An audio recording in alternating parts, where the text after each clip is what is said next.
If you're trying to figure out which Chicago suburbs could become the next big thing, you've come to the right spot. Today in this video, I'm going to be exploring several Chicago suburbs that have that potential between what's currently being built, the vision for the future, and what could be constructed down the line between the downtown area, the parks, the roads, the recreation, schools, and of course, neighborhood development. Now, usually by the time a suburb is perceived hot like it is today, I'm literally sweating through my shirt filming this video, it's pretty much too late. Home prices are already way up here when they were already down here to begin with. And in this video today, I'm going to be taking you through 4 Chicago suburbs that have that potential to be hot in the years to come. They're Yorkville, Plainfield, Oswego, and Elburn, so let's get after it. Now, when I say up and coming, I'm not just talking about a town building a few new homes, some shops, and maybe a playground or two. What I did was look at several factors people actually care about in a community when considering a move. They include population growth, the new home construction, the overall town development like downtown area, the parks and schools, and of course transportation access, because all of these factors create that overall livability factor. Now, I'm also featuring suburbs that I've sold homes in before, so I'm familiar with that desirability factor, but I haven't exactly featured these towns in any of my videos on my YouTube channel thus far. This is to provide a different perspective and actually show you what's happening in some of the lesser known Chicago suburbs that have massive potential in the future. So let's get started with one of the clearest growth stories. One of the fastest growing spots in the far western suburbs, Yorkville offers a mix of brand new build homes, riverfront adventure like you can see around me, and plenty of room to grow. So let's dive in and explore further why so many people are choosing to call Yorkville home. Yorkville might be one of the most obvious up-and-coming suburbs in all of Chicagoland. The metrics speak for themselves and homes are literally being built everywhere. When I was driving around town grabbing footage for this video, I saw farmland with new neighborhood development signs all over the place, so you know this area will be drastically different over the next few years. Now, the city's population went from just over 21,000 in 2020 to almost 26,000 in 2024, which is about a 20% growth in just a few years. And according to projections, Yorkville could be somewhere around 35,000 people by 2031 and nearly 44,000 people by 2036. So you know all those neighborhood developments projects could increase the town population by 69% or so over the next decade. That's not sleepy little town growth. That's some serious development and population attraction growth. People, builders, and the village are all betting big on this area, and that construction factor is one of the biggest reasons Yorkville belongs in this video. Looking at current home sales, Yorkville has an average sale price of just $446,000 for detached single-family homes, and over the last few years, there have been hundreds of new housing starts, including single-family homes, multifamily units, and this new construction has added hundreds of millions in value to the city. A lot of that activity has been coming from subdivisions like Grand Reserve, Bristol Bay, Timber Ridge, and Caledonia, and many of these big master plan communities have everything residents need between the aquatic centers, miles of bike paths, parks, schools built directly in the neighborhood. Or if you prefer land, not having to see your neighbor all the time, this area has homes with land and space. I recently helped the Martin family purchase a home on acreage that backs to a forest preserve, and they enjoy sitting on their back porch while taking in the sounds of nature. Looking at schools, Yorkville is served by Yorkville Community Unit School District 115, and Niche gives an A- overall grade, and it ranks 48th in Illinois and number 1 in all of Kendall County. At the high school level, Yorkville High School, home of the Foxes, also earns an A- overall grade and ranks 133rd in Illinois. So for a fast-growing community, the school district is definitely part of the whole package. Now, from a lifestyle perspective, Yorkville is also getting much stronger.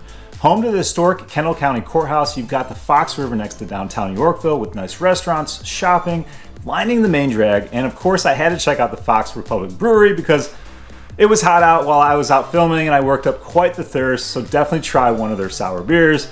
Riverfront Park was a surprise to me. I had no idea how beautiful the setup was, and I really enjoyed walking around, taking in the sounds and sights of the water. There's also this whitewater course stretching 1,100 feet, which allows paddlers to safely bypass the dam and enjoy some outdoor water adventure.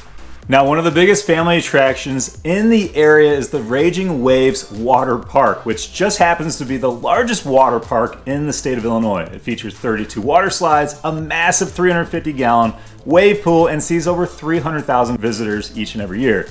And if you prefer a more relaxed environment, Whitetail Ridge Golf Course off of Schoolhouse Road offers 18 holes of pristine golf surrounded by gorgeous homes, which are currently being built out, and there are still home plots for sale.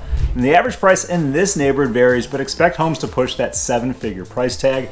Now, this area isn't perfect. The big drawback is transportation. There's no Metro train station in Yorkville, so if you're commuting to the city, you're driving to another town first to access the train. But for people who want newer homes, more space, growing amenities, and a town that still has room to expand, Yorkville is definitely a suburb to watch.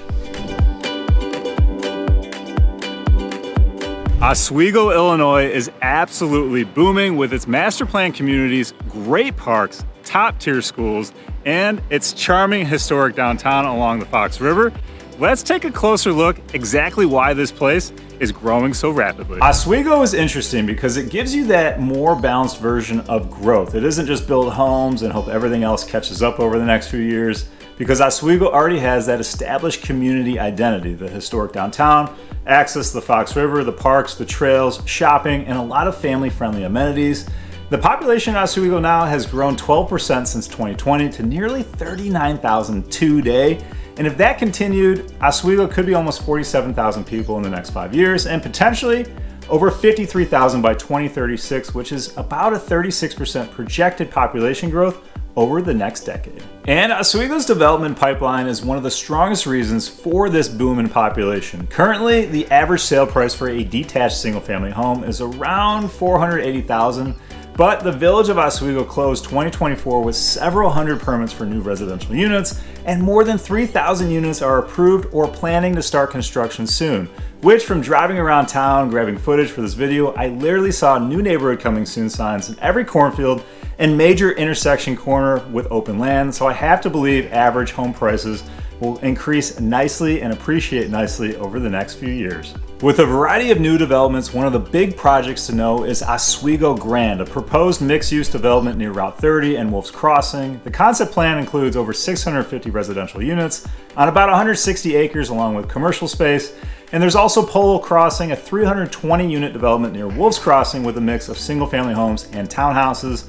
Oswego has a variety of new build master plan communities, and I'm actually walking through Hunt Club. This neighborhood was built about 10, maybe 15 years ago, and it has a variety of amenities in the subdivision, including a pool club, workout facility, parks and trails that are all connected, and then various different lakes. And I'm actually walking out front of a house that I'm going to be marketing this spring, so we'll have the opportunity to walk through, kind of check out the layout, the style, and what you'll get for the price point. Now, priced in the low 400,000s, expect modern day conveniences in these homes such as high ceilings, second floor laundry, and an open layout with quick access to neighborhood amenities. Now, with most new builds, it will be an additional cost for patios, finished basements, landscaping, and I even know several builders that make you buy your own refrigerator. Now, Oswego is served by the Oswego Community School District 308, which niche gives an A- overall grade, and it's 51st ranked in Illinois. The district has 2 public high schools, 5 middle schools, and 14 elementary schools, giving people solid school options within a large and growing district. And shifting to the Oswego lifestyle perspective, I think there's a lot of potential in the downtown Oswego area for growth and future development, being that it's this close to the Fox River. Main Street is already charming with several local eateries and shops, and Hudson Crossing Park on the Fox River offers some great fishing, picnic areas, a playground, and I saw quite a few bikers, rollerbladers using the Fox River Trail. And something else in the works coming to Oswego that I featured on my other YouTube channel is the proposed 9-hole Megalodome indoor golf facility. I'll link the video down in the description, but that project could definitely have a big impact on the Oswego community. And one of the only downsides for Oswego is there's no Metro train access. So just like Yorkville, Oswego is a more drive to train suburb. Many commuters are looking to look at Route 59 in Naperville or Aurora downtown or other nearby train stations depending on where they live and where they work. My take is Oswego is probably the best balanced growth suburb. It has strong population growth, lots of housing activity, a real downtown with great future potential, good family appeal, and some great amenities that make it an attractive place to call home. Hey, before we get to the final two towns, one thing I want to mention is that if you're looking to build a home, you don't have to go directly to the builder on your own. I work with builders and new construction communities all the time, and I've helped quite a few families through the home build journey. I can help you understand the process, compare neighborhoods, review upgrade costs, ask the right questions, and help protect you from mistakes that are easy to miss if you've never built a home before. The builder sales team knows the homes, but they work for the builder. My role is to represent your interest and give you the kind of guidance and perspective you may not receive if you go through the process on your own. So before you visit a model home or start talking seriously with a builder, give me a call, shoot me a text, or send me an email so we can make sure you're represented properly from the very beginning. Newer neighborhoods, a popular downtown, great parks and recreation, and major developments still happening throughout town. Plainfield is one of the most talked about suburbs southwest of Chicago, so let's go explore further why this town keeps popping up on everyone's radar. Established in 1834, Plainfield, Illinois has transitioned from the quiet agricultural hub into one of Chicagoland's fastest growing suburbs. It's had some unique distinctions over the years, like having the intersection of the two longest paved highways in the world when Route 66 was realigned through the heart of the village. And based on the population boom, people love it here for the newer homes, historic character, great schools, a charming downtown, beautiful parks, and access to I-55, while other people hear Plainfield traffic and immediately roll their eyes on how bad it can actually be during rush hour. Now in 1990, Plainfield was just 4,500 people, and it has grown to nearly 50,000 people today, which is over 1,000% growth in 36 years. And over the next decade, the town is projected to grow another 24% to over 62,000 people. So depending on who you ask, Plainfield has been growing for a long time, and it may not feel up and coming anymore, but that's exactly why it belongs in this video. Plainfield keeps improving its infrastructure, downtown area, the riverfront, and housing options as the population continues to grow. And with all the open land, there's quite a bit of opportunity still. And on the housing side, the average single-family home currently goes for about $460,000, with several neighborhoods offering acreage, lake access, and golf course views for 7 figures plus. But Plainfield continues to see major housing development with over 1,000 new homes actively planned or currently under construction. And I anticipate home prices to go up in the coming years as more and more people desire new homes at reasonable prices, with master plan communities set up offering pool clubs, trails, parks, amenities built directly into the neighborhood. Now, a couple downsides: continued construction dust at the neighborhoods are built out, and no shade from mature trees probably for the next 15 to 20 years. Looking at schools, Plainfield School District 202 has an A- overall grade on niche, and it ranks 46th in the state of Illinois and number 2 in Will County. And then one of the things to know about Plainfield is that it has 4 high schools, and based on niche rankings, the top 2 are Plainfield North High School, home of the Tigers, the 72nd ranked in Illinois, and Plainfield East, home of the Bengals, the 78th ranked high school in Illinois. And whoever chose the mascots for these 2 schools, maybe they didn't realize they were both the same animal. Even though it was extremely hot and humid during my filming Plainfield day, I enjoyed exploring the parks and recreation. And Settlers Park, right outside of downtown, had a great vibe with a nice mix of history, an amphitheater for live entertainment, fishing ponds with walking trails that stretch for miles and they connect to nearby parks. Built in 2018, the Prairie Activity and Recreation Center allows residents to work on their fitness and offers camps and activities for kids year-round.